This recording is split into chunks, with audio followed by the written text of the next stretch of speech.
Balik, ito yung dito parang merong pako sa loob ng May pako. pag inaano ko yung ito. Parang may pako. Wala yung kuha na. Wala muna. Kailan pa yan may pako? Tagal na to. Puso ka rin. Taon na. Umbrella pa tsaka earphone. Parang tinitiis ko na lang. Puso ka rin. Yan. Yan. Sabi ko, tagal ko na pinapupunta dito dahil na-try ko na nga. Ayan. Halos isang taon na tayo o lagpas na isang taon? Lagpas pa yan. Lagpas na. May parang may pako ro na nakatusok eh. Tumutusok. Aray. Ay.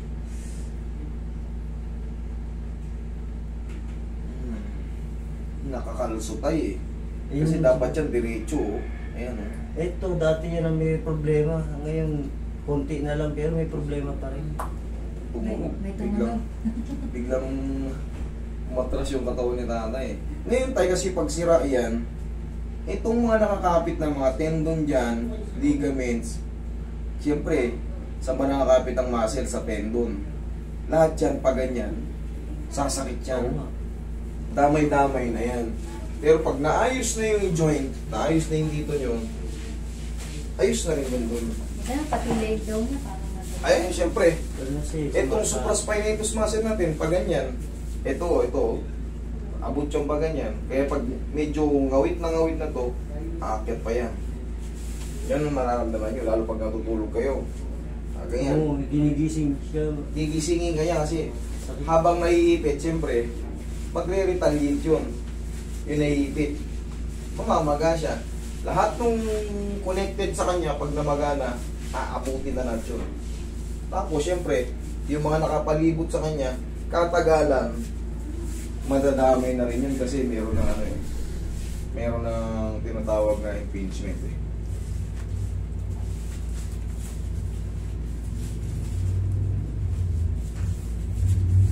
Okay, relax lang yan.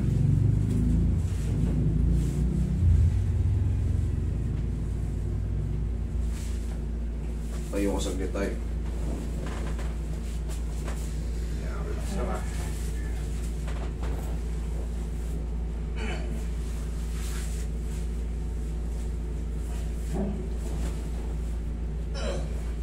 Okay po. Mamaya, konti na lang yung pain dyan, tapos mga ilang araw, mag-i-heal na yun.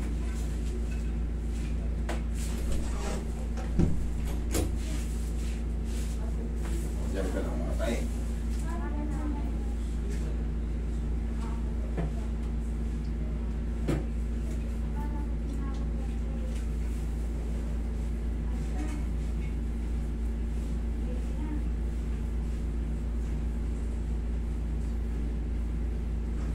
Tapos ito tayo, huwag nyo munang ibuhat ng sobrang bigat ha.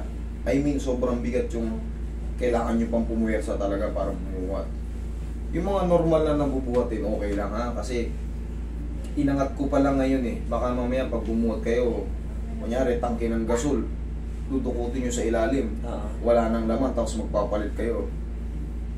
Isa yan sa mga ano eh. Isa yan sa mga mabibigat na sa bahay natin. Tsaka yung mga mineral water na bilog, iaangat mo o kaya yung ano, siya sa mga ano. Pero yung mas magaan doon, pwede kayo ha. Pansamantala lang naman kasi taon na to, ngayon pa lang na treatment. Lahat ng nati-treatment o lahat ng tinitherapy, kahit kailangan medyo makarelax muna yung tinherapy sa inyo. Okay? Okay. Hindi kasi po pwedeng sabihin natin inopera kayo. Diyan, may punit yan. Sinara, di tinahi. Oo, sarado na. Pero pag tinabig mo yung gilid ng tahi, di ba? Maaaring ano, or yun yung mga sample nun. Nanganak kayo, tinahi kayo. Di ba hindi pa kayo pwede magpuwersa-puwersa? Kasi yung tahi, mabibinat. Ganon din yan dito. Kumbaga, inangat, tanggal yung pagkaipit. Huwag mo muna ibuhat pababa. Napakay tayo, pati likod nyo, ikarabihin ko na rin. Ano yung susi mo pa? Bakit mahirapan ka? Sige, napakay tayo. Kunin nyo muna yung shoes nyo. Yan. Shoes lang. Yan. Sumasakit lang yung kasi dito ni tatay para madamay na rin yan.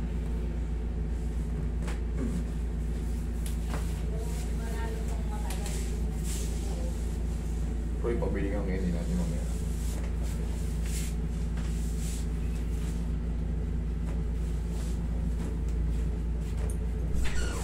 No, candy.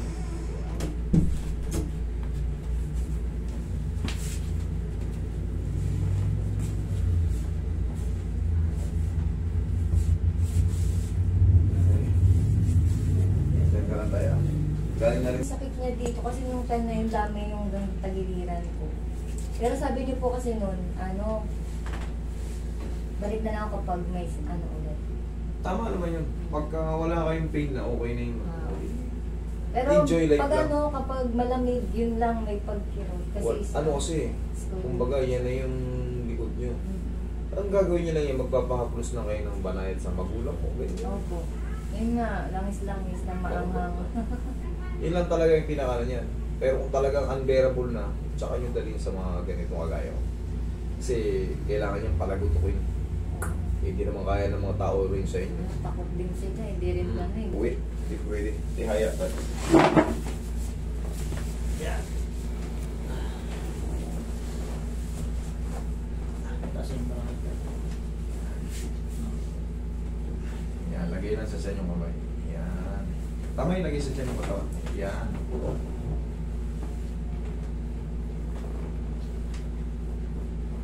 Inhale. Exhale. Grabe. Sarap.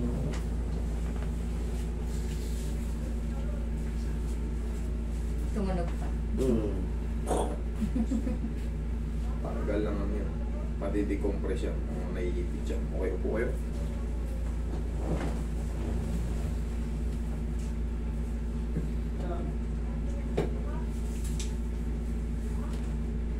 Dali. Yan. Press mo sa kayo, sa mga nilagay. Dala-dala ko. Dahil niya pala. Nadala ko. Ayun sa bag. Okay, susi. Okay. Pati yung susi ng bayan niya.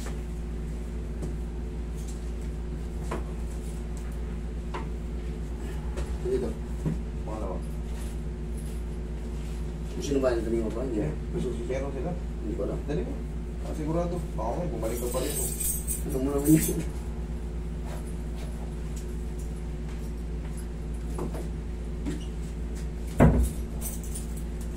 Tapos tayo ang exercise nito, kahit pa paano, pag nakakaroon kayo ng ngalay-ngalay sa shoulder, kaya no, round.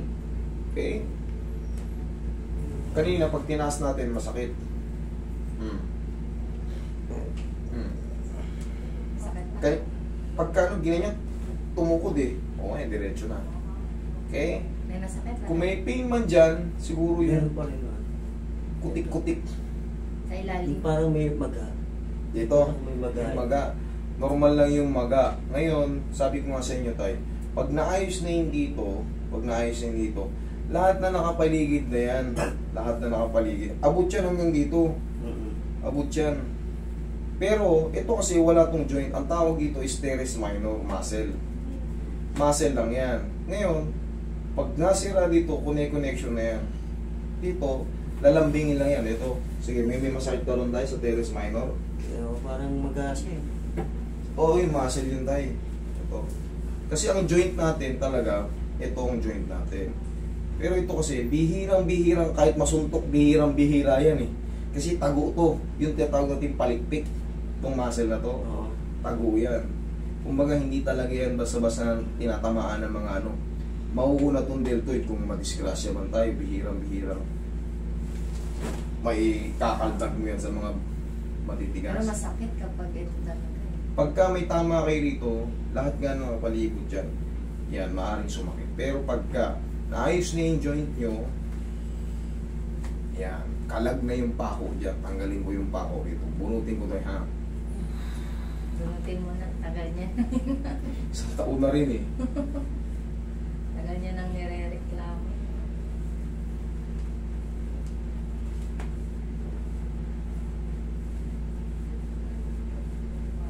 Tsaka, kung mapapansin nyo tayo, na diretso na natin ang angat bigla. Kanina, naramdaman nyo kanina yung buto, tumukod. Ayan, goods na. Lambot na. Ayos na yun dito. In a few days, lahat ng mararamdaman dyan, paunti yan, habang lumilipas yung mga araw. Eh tayo, minsan lang talaga, hindi talaga nasisiro yung pain. May pain pa siya, very little na, tapos dire-diretso na. Okay? Sige, gawa, galawin mo sarili mo. Iwasan ko lang Magbuhat ng sobrang bigat. Yun lang. Kasi inangat ko, kakaangat lang eh. Kumbaga, kung mga normal lang na mga bubuhatin, okay lang. normal ba yun? Pag ginaganyan ko, tulog siya. Okay lang. Wala, ganyan talaga eh. Pero pag walang pain, Pero tulog siya. yun ang hindi. Pero ganyan pag ginaganyan yun, tumutunog. Sa akin din, tumutunog kahit sa tuhod. Ayun kahit saan yan, minsan meron. Basta huwag lang mag-create ng pain. Yung pag gano'n mo. Kasi hindi naman sa ating pangkaraniwan yung talagang hahanapin mo yung tutunog. Kasi mapupudpud dyan. Normal lang. Kung ano yung ginagawa natin, huwag din ang pinakahanap yung mga tumutunog yung tumutunog. Okay, tay? Okay. Salamat. Okay na? Pahatak yung paa mo? Pa? Ha? Gusto mo pahatak kay boss? Sa paa? Oo. Tuhod ang ano ko eh. Pag Ba't di umabot- sinabihin? Masakit. Yung normal na lakad, hindi kung pantay ang karsada, okay lang. Pero pag hagdanan, yan kanina hirapan ako umakyat.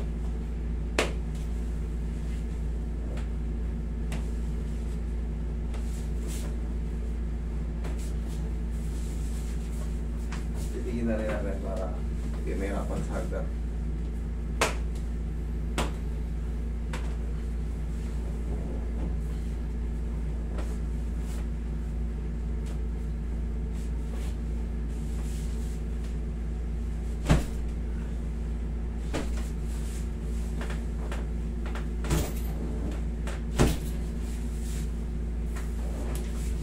Tapos natin eh. Mapantalon ka kasi. Kasama na yan tayo. Kasama na sa pagtanda. Pagdagdag ng edad. Sige nga. Okay. Sakit pa. Sige. Testing. Ngayon kung na-dislocate lalo. Pagdagdagan. Mga nadagdagan. Yan. Okay. Okay naman. Okay naman, guys. Okay. Sige tayo ha. Huwag lang maligo. Oo, Bukas na. sige.